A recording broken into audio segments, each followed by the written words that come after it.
Today's youth need teachers, volunteers, and most of all, well, they need you. I'm Doug Edwards, and I'm going to be talking with real youth mentors and students to give you the knowledge you need to be the best youth worker possible. This is Youth Worker on Fire.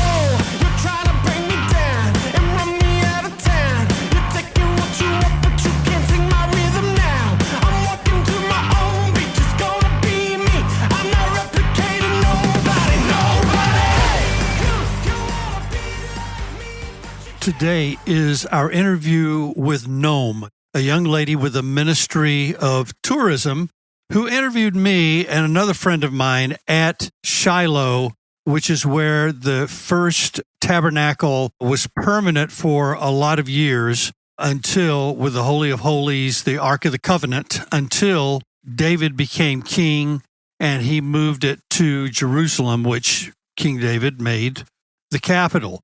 But Shiloh is where Hannah gives her son. She said, God, if you give me a son, I will give that son back to you. So after a period of time of raising the child, she took Samuel to Eli, the priest at that time, at the tabernacle in Shiloh, and the priest raised Samuel, who became one of the great prophets of Israel.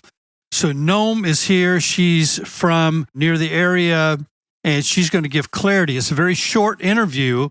All of these interviews were very big deals to get because it was hard to do the interviews because we were there on an extremely fast schedule. And I wanted to make sure that the people of Israel that I was with, we got to interview because the rest of them we could do in the United States.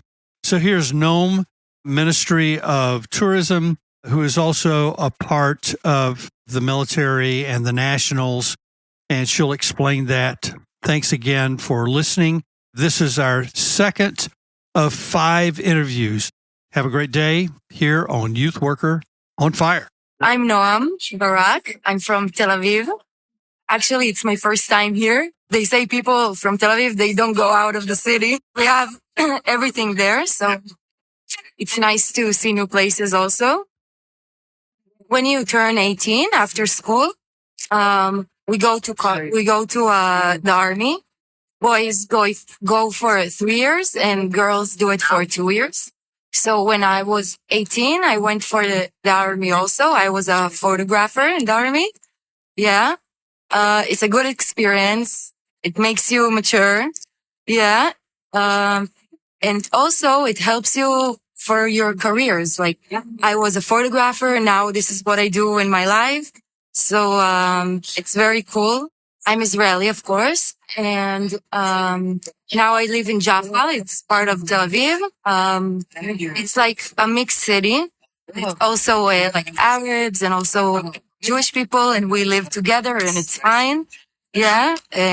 Usually you said about the college. So after the army, people go to college. Yeah. Like they do it older. They do it on age 20. Yeah. And tell me this, how is, you guys have been in, Israel's been in conflict most of its history. Yeah. Now, the last couple of years with Hamas and all of that, how's that affected you personally? It was a very hard time. I think it affected everyone here. Like everyone knew someone that was killed, and it's very hard. Like usually I'm from the center, so the wars, we don't feel it usually. It's like mostly in the north or the south. And this time it affected everyone because it was also in Tel Aviv, we had rockets and it was a scary time. We moved to our parents because they have like good shelters. So also we couldn't go to work. We were scared. We wake up in the middle of the night because there are alarms, and it wasn't fun at all. So the war was very tough. I'm so happy. It's not really over, but now it's more quiet. So yeah, it's our relief, really. Yeah. And so you did feel that tension, even when bombs were going off and stuff, that the tension was just always there. And when we're here now and we don't sense that tension. I think there is still some probably, because you just never know. Much calm. Yeah. Yeah.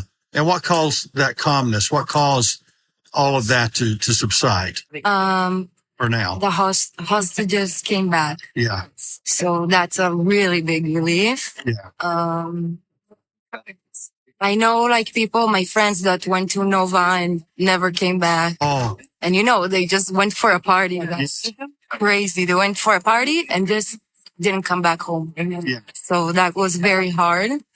I can really say that there isn't one person that it didn't affect them or didn't know someone that got killed or got but it's important to say Israel is really the best place ever. I can't imagine myself anywhere else. I love it. It's so fun. Even in the war, even everything, you can see like people are happy. Happy, like we love life and it's important. And want you to come here to also enjoy. Like I think there's a lot of things here from your Bible that you can experience and see it. And I think it's priceless. So to know that how dedicated every young person is to their country here, and you all experience the intensity of what it is to defend your country. Yeah. And of course, welcome. Thank you. Thanks again for listening to this episode of Youth Worker on Fire. Remember, next week there will be another episode with one of our interviews from Israel. So we'll see you then on Youth Worker on Fire. You've been listening to the Youth Worker on Fire podcast. If you like what you hear, please subscribe and tell your friends. Also, leave a comment and tell us what you think. Stay tuned for more informative episodes.